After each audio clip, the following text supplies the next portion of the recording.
Dawn rolled quietly across the fog-shrouded coastline of Maine.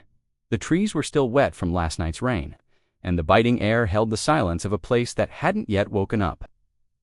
Coastal Harbor's civilian shooting range, a modest but well-maintained facility tucked into the hills just outside town, slowly came alive as early risers arrived.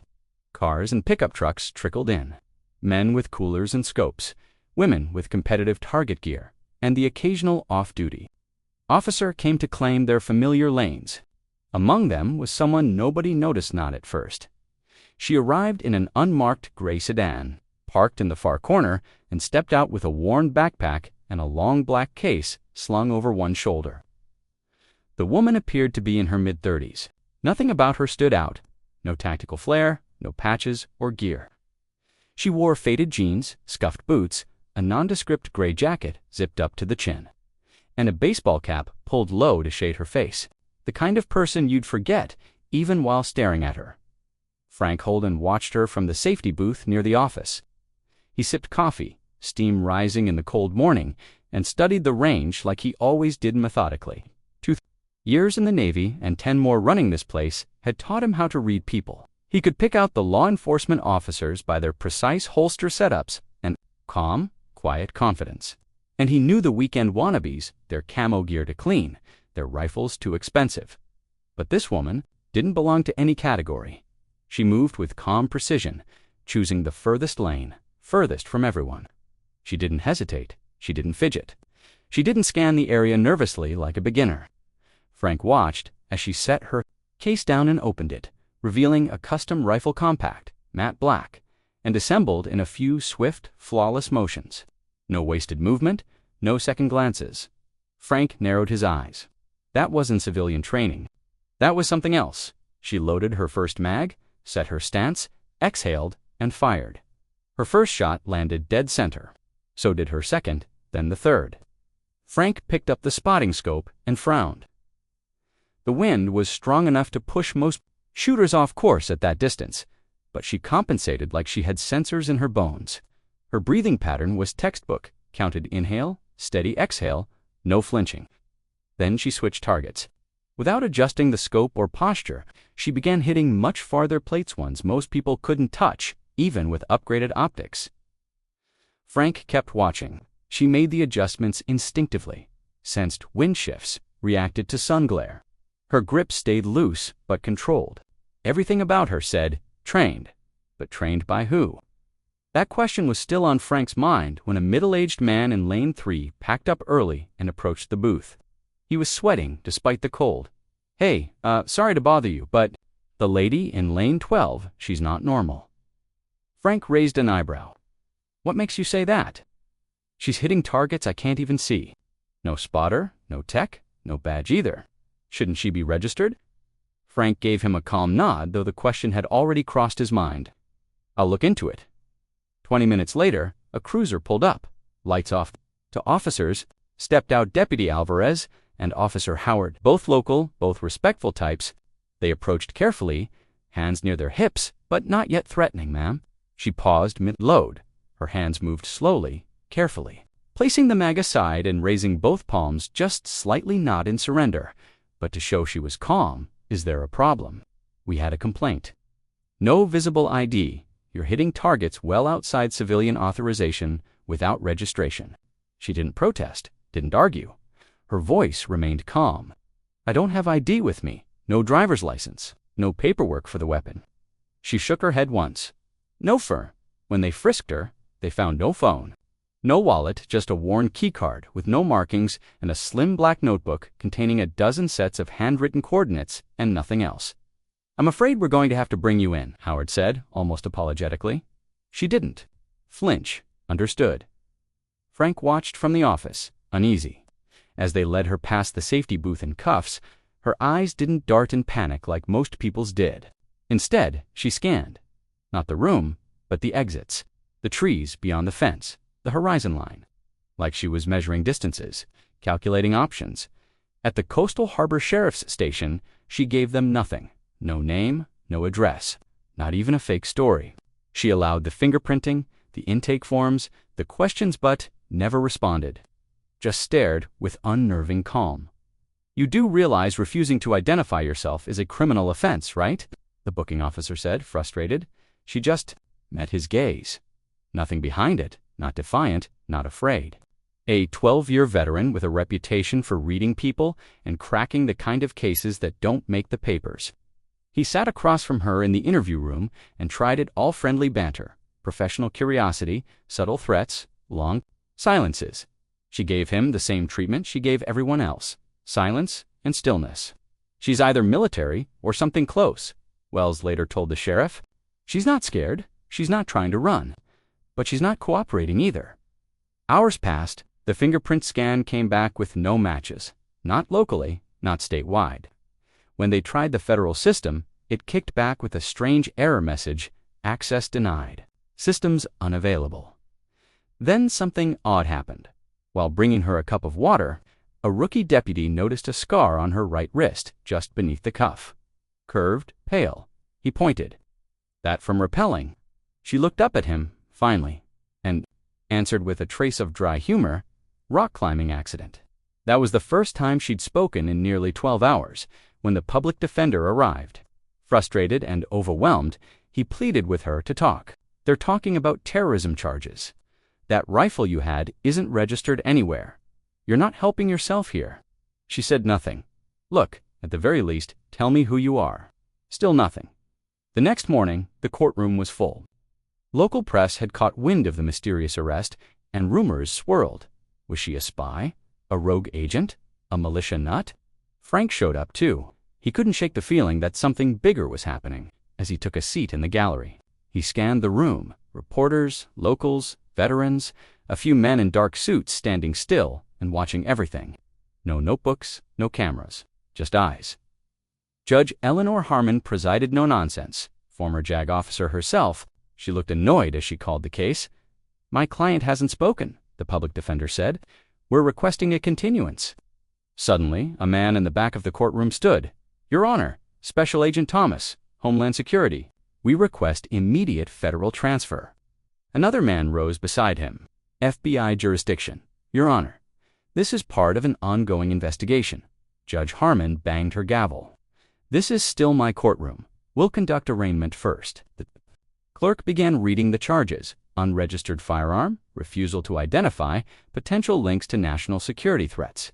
The defendant sat still, composed, unshaken, and then the back doors opened. A Navy admiral entered in full dress uniform, medals polished, flanked by 2 officers. Silence fell like a curtain. Without a word, he walked down the aisle, handed a sealed envelope to the bailiff, who passed it to the judge. Judge Harmon opened the file. Her eyes scanned the contents, and her posture shifted from irritation to disbelief. Then to solemn understanding, she cleared her throat.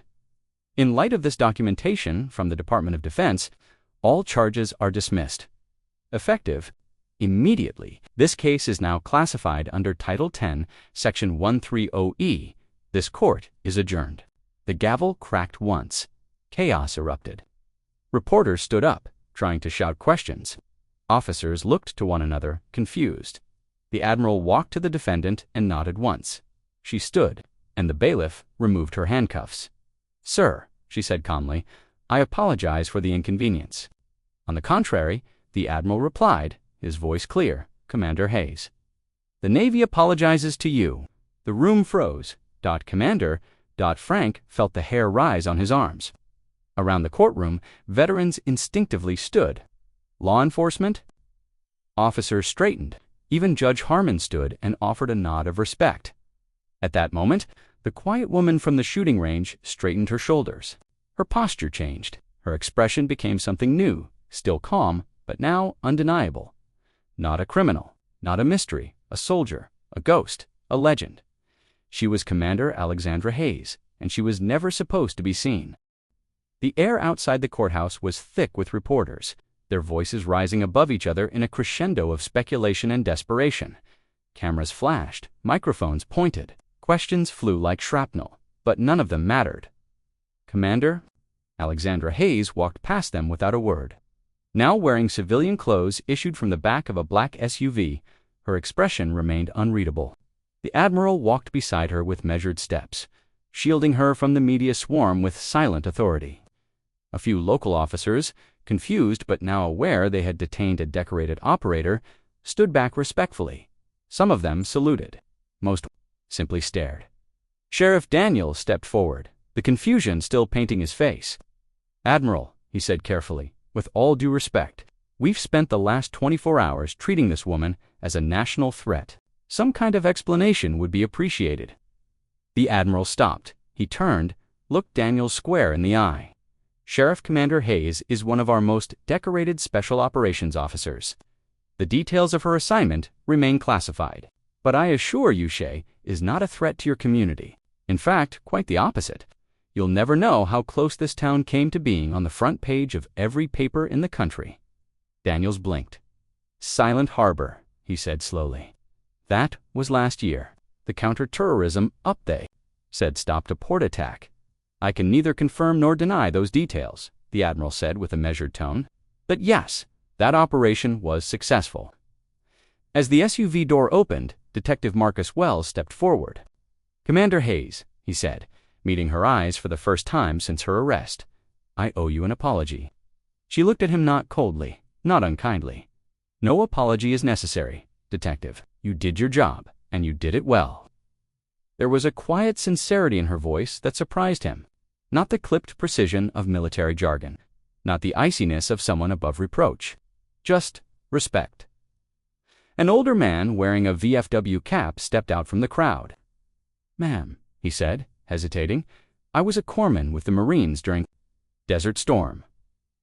Been watching all this unfold. I knew there was something about the way you stood, the way you moved." He extended his hand. "Thank you. Whatever it is you do."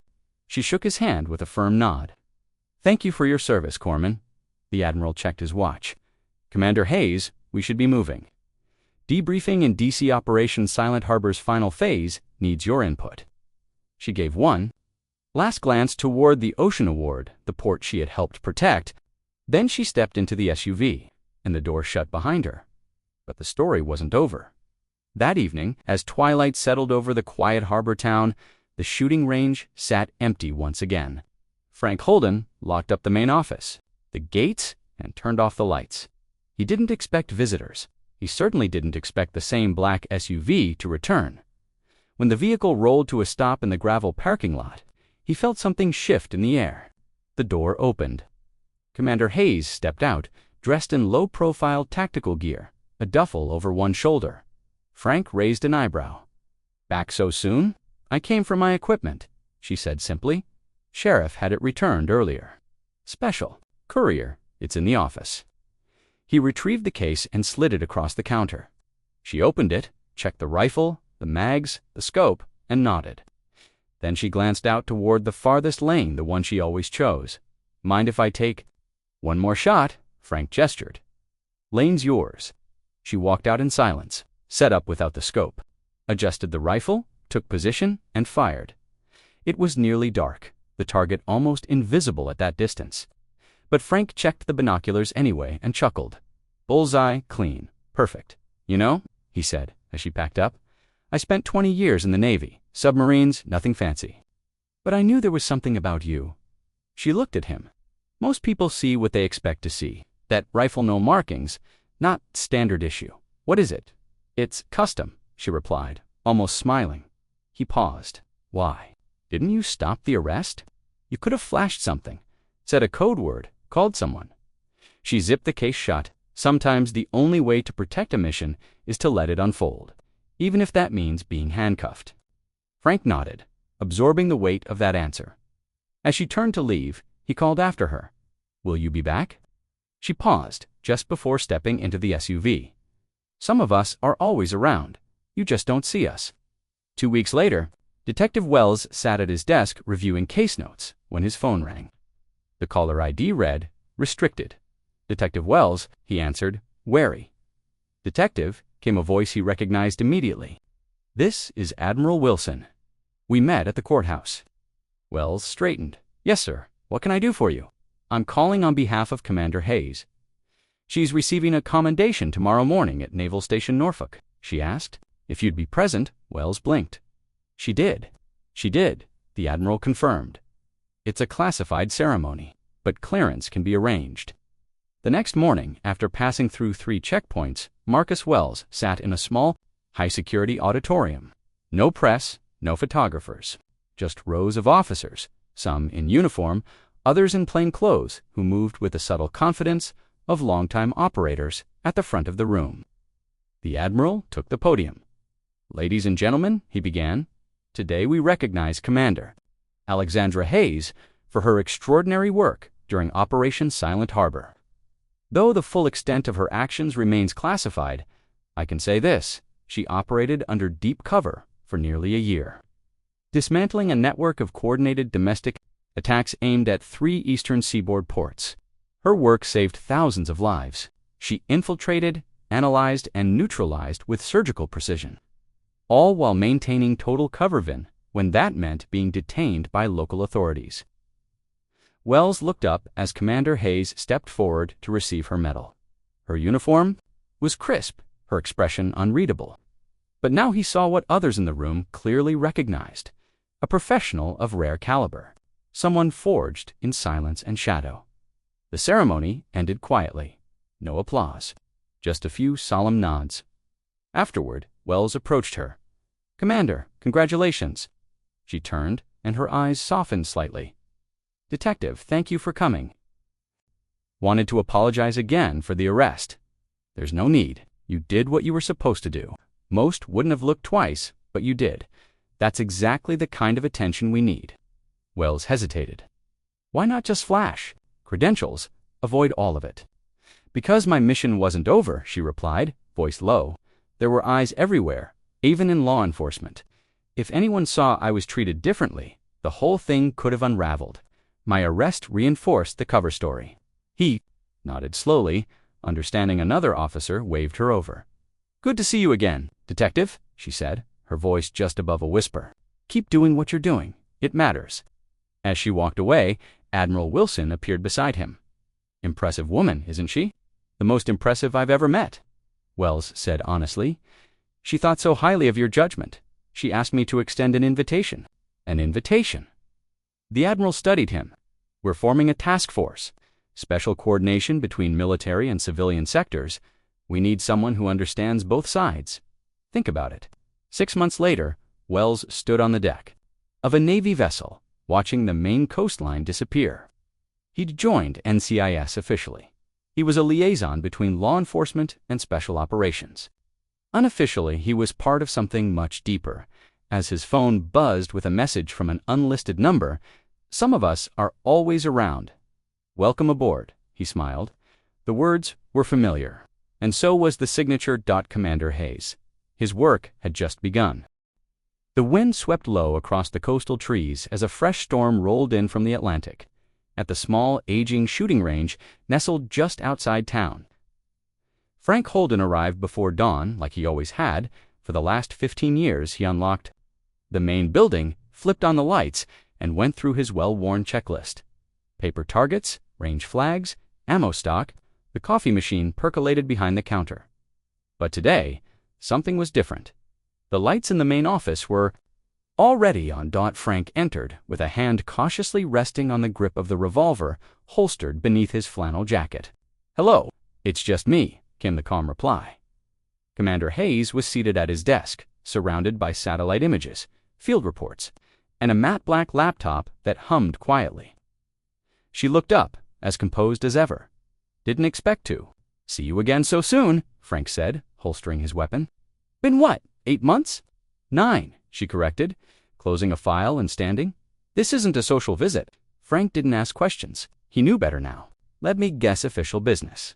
She nodded. "We need the range for 72 hours, full control, no civilian access." Frank didn't flinch.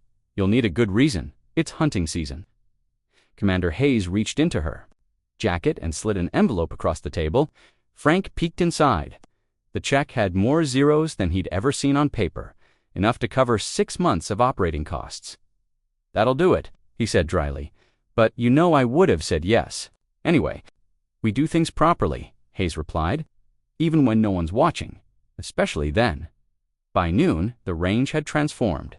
Unmarked SUVs arrived in waves. A communications van disguised as a cable company truck took over the parking lot. Uniformed personnel in civilian attire moved with subtle efficiency, no chatter, no hesitation. They didn't look like any regular military unit Frank had ever seen.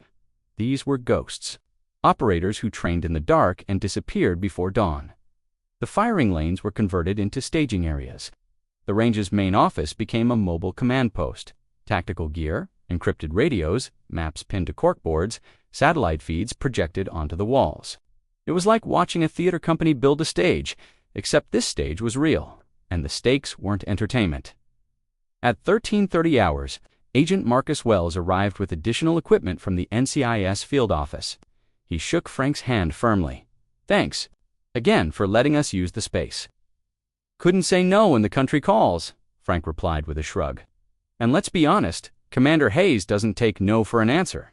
Wells laughed. "That she does not."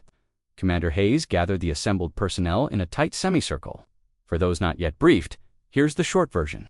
Intelligence suggests a coordinated domestic threat is active within 50 miles. Of this location, 3 potential staging sites. 2 days to act." She pointed to 3 red-marked buildings on the map: a residential home in a quiet neighborhood, a business front in a shopping plaza, and an abandoned waterfront warehouse. "We need to find out which is operational without tipping them off. Surveillance only.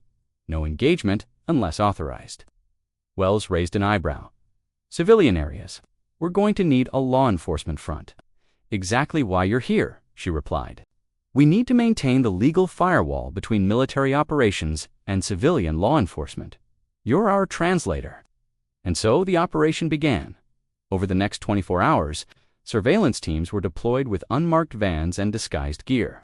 Thermal imaging rigs were mounted in old utility boxes. One team posed as a pest control crew. Another posed as home inspectors. Every movement was rehearsed and restrained. No visible aggression, no trace left behind. Frank stayed on the periphery. He brewed coffee, adjusted sightlines, and watched as the range morphed into a crucible of quiet tension. These people weren't like the shooters he was used to. They didn't waste motion. They communicated in eye contact, finger taps, half-dash nods, late that night. While reviewing an encrypted audio feed from the waterfront warehouse, a signal came through shortwave, disguised as commercial chatter. A voice said, "Package arrives. Sunday, confirm." Then another, confirmed final shipment.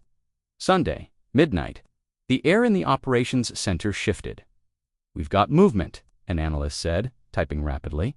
Commander Hayes leaned in over the monitor. "Thermals, at least 8 individuals, maybe more. Heat signatures suggest arms crates." "Warehouse it is," she said. Wells studied the scene. "We've got probable cause for a raid, but no way the military can act directly." "Don't need to," Hayes said. "This transitions to a law enforcement op. Your show now." Wells spent the next 4 hours coordinating with a multi-jurisdictional task force.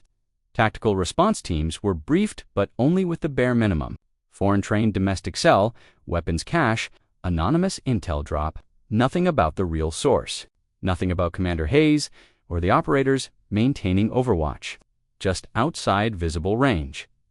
The raid began at 0415, night vision, suppressed movement, standard breaching protocol. Federal agents and local SWAT took point. Commander Hayes. Teams shadowed them in the dark, covering angles ready to step in if it spiraled out of control. It didn't.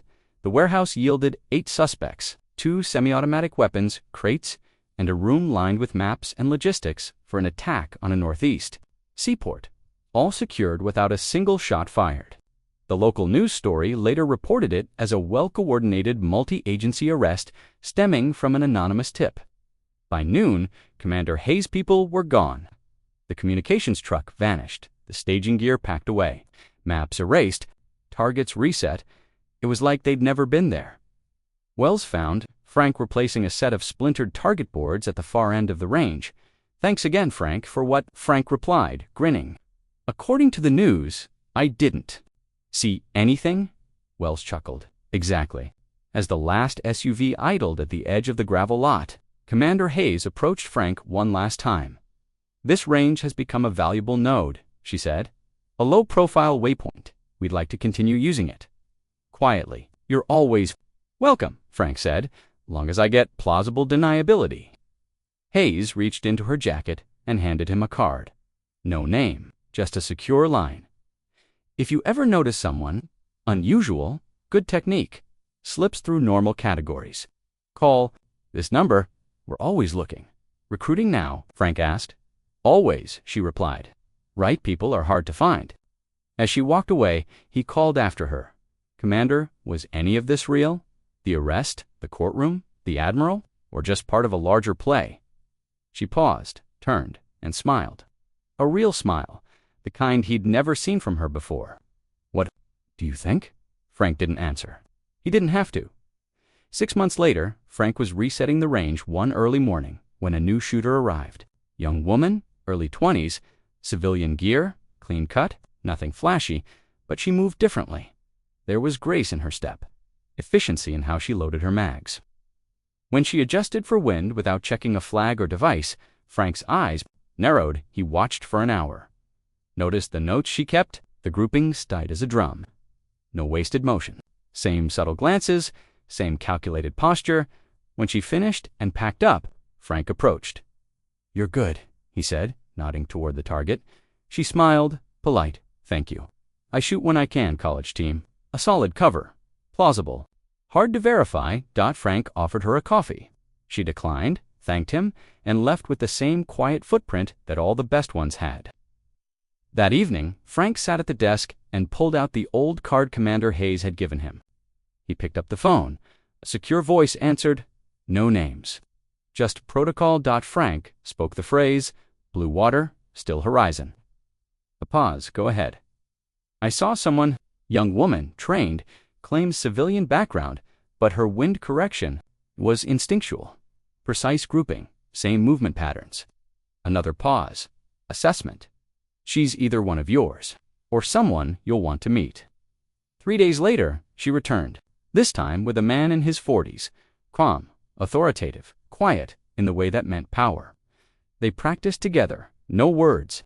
When finished, the man approached Frank. "Mr. Sullivan," he said, using Frank's last name, though Frank had never introduced himself. "We appreciate the heads up. That young woman is one of our assessment candidates. Part of her test was to shoot here, blend in. You spotted her within an hour." Frank just smiled. The girl joined them. "How'd I do?" she asked, dropping the act. The man, clearly an evaluator, spoke plainly. "Your wind adjustment gave you away. Mr. Sullivan here saw right through it." She nodded, took the feedback like a pro. As they prepared to leave, the man handed Frank a sealed envelope. Inside, another card, this one with the insignia of Naval Special Warfare, and a new line. "We're always looking for quiet professionals," the man said. "You've proven useful." Frank nodded slowly. "Maybe it's time for a new challenge." The man smiled. "Commander Hayes spoke highly of your situational awareness that carries weight." As they drove off, Frank stood alone in the fading light, holding the new card. Behind him, the range lay quiet, but not empty. Not anymore. He wasn't just a retired sailor with a side business.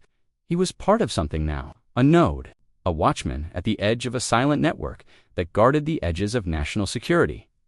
The next morning, a package waited at the door.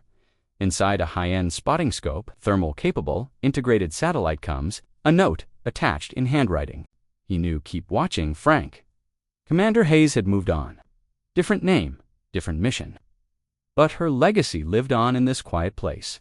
A place where ordinary people trained to do extraordinary things, and where extraordinary people passed as ordinary. And Frank, he kept the lights on. Because some of them are always around. You just don't see them. The world hadn't changed, not on the surface. News outlets still ran the same headlines. Local police still chased the same crimes. And coastal towns still slept under the same quiet skies. But beneath it, all beneath the layers of civilian calm and bureaucratic distance, a hidden current moved, invisible operations, nameless agents, threats neutralized before they were born.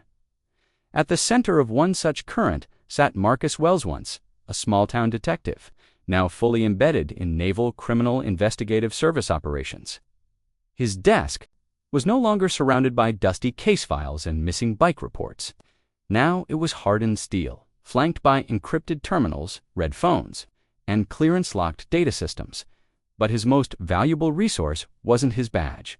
It was memory of a woman who walked silently through danger without revealing who she was. Memory of an arrest that should have been a mistake but became a lesson. Memory of a shooting range where the improbable happened in silence. That memory built the protocols. 6 months into his new post, Wells had drafted a manual distributed only among federal law enforcement and special operations teams operating in the gray space between civil and military authority. The document was titled Interfacing with Covert Operators in Civilian Environments, Identification and Containment Without Compromise. Unofficially, his colleagues called it the Hayes Protocol, because everyone who read it, every agent, analyst, and captain knew exactly what inspired it.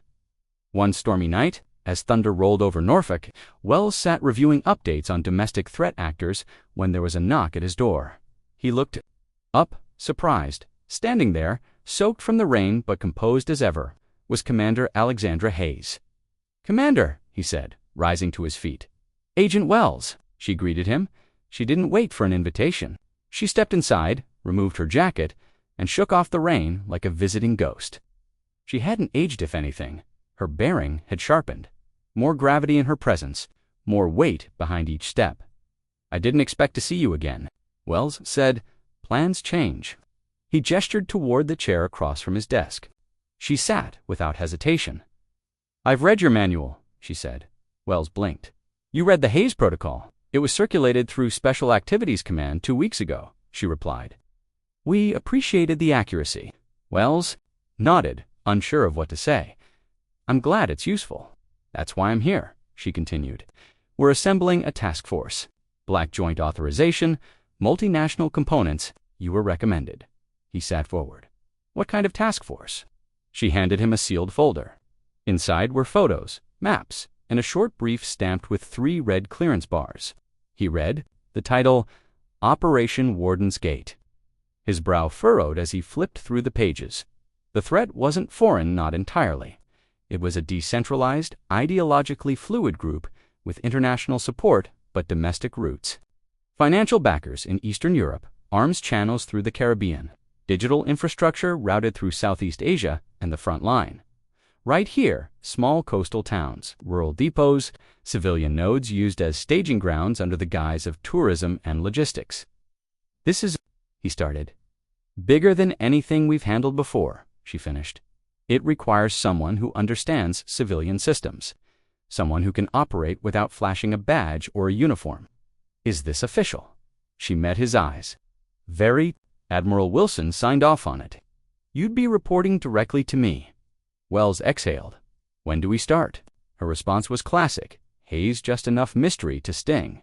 0600 tomorrow, the range. Of course, it always began at the range. Frank Holden was already there when the sun cracked the horizon. The coffee was fresh, the targets were crisp. The wind was calm. He wasn't surprised to see the convoy of vehicles rolling up the gravel path again. Just like the last time, marked, silent, professional. They moved like memories present, yet intangible. Commander Hayes stepped out first, followed by Wells, who now wore the face of a man completely transformed. Confident, measured, tactically alert, Frank met them with a slight smirk. "Let me guess, 3 days exclusive access and a check I'll never cash." "Pretty much," Hayes said, handing him an envelope. Frank nodded toward the parking lot. "You brought company this time." Wells smiled. "And protocols. You've been promoted, Frank. You're now an official auxiliary asset in our system." Frank raised an eyebrow. "Sounds fancy." "It means when we operate in the civilian sphere," Hayes said, "you're our eyes and ears." Inside, the office quickly turned into a command post. New team members filled the range faces Frank didn't recognize, but who all bore the same blank professionalism. A few he'd seen before. The young woman he once spotted now moved with sharper edges. She was no longer a candidate. She was part of the team. The range was humming again. Radios, maps, laptops, syncing satellite data, intel pings, threat models, suspect profiles. At the center of it, Commander Hayes addressed the group. "Intelligence suggests 3 high nodes connected to Warden's Gate are operating along the eastern corridor. One confirmed arms hub. One digital command relay. One unknown. She paused, scanning the room. We need to identify, surveil, and if necessary, neutralize all without escalating into visible conflict. Wells added, we're deploying surveillance teams within civilian populations. Civilian officers will be used for pretextual engagement. Everyone here operates on deep gray. No unnecessary contact. No signatures. Frank watched with quiet awe. These weren't soldiers anymore. They were instruments precise and quiet, and he, somehow, had become part of their orchestra. That night, Hayes joined Frank at the far end of the range. They watched the stars. In silence, you ever think about retiring again? She asked. I am retired, he replied. She gave him a sideways glance. This doesn't feel like retirement. Frank shrugged. Some of us serve differently. Some serve by watching. And if I don't keep the lights on here, where would people like you land? She smiled at that. You ever regret not joining a program like this? No, he said simply, but I'm glad I can still support one. As the week unfolded, intel came in. Confirmed chatter. Encrypted signal handoffs, behavioral anomalies in coastal warehouses. Wells coordinated with federal and local teams while Hayes' unit ghosted in and out, never leaving footprints. Then came the breach. The unknown node turned out to be more than a staging point. It was a backdoor logistics pipeline, laundering medical supplies and equipment that could be retrofitted into biochemical devices. The operation escalated. Still no guns fired. Still no headlines, but in that silence, victory happened. The night before, they packed up. Commander Hayes stood beside Wells on the shooting line. You did well, she said. You trained me for it, he replied. No, she said. You trained yourself. I just gave you a reason to see differently. He paused. What happens after this? Warden's Gate will evolve, she said. They always do, but so do we. Wells nodded. I want to stay involved. She looked at him. You already are. This is your world now. Then she turned and fired a single round no-scope, no prep. The target was nearly invisible in the dusk, but the bullet punched dead center. She handed him the rifle. Your turn. Wells smiled. 6 months later, the range was quiet again. Frank stood in his office, sipping coffee and watching the tree line. Another day, another shooter. This one was different. Middle-aged, walked with a limp, but his grip on the rifle was like steel. Each shot, perfect. Frank approached. Military. The man didn't answer directly, just passing through. As he left, he nodded toward the range. This is a good place. Hope it stays that way. Frank waited until dusk, then pulled out his third business card, the latest one. A new number, a new line. He dialed. The voice answered. Authentication, Frank replied. Iron watch. Silent wind. Go ahead. Frank took a breath. You might want to keep an eye on a new visitor. He's not just passing through. Understood. The call ended. Frank hung up, walked to the door, and locked it behind him. Outside, the stars blinked quietly in the sky. Some people save lives with bullets, others with signatures. Some never see combat, but without them, no victory is possible. And some just keep the range open because some of them are always around. You just don't see them.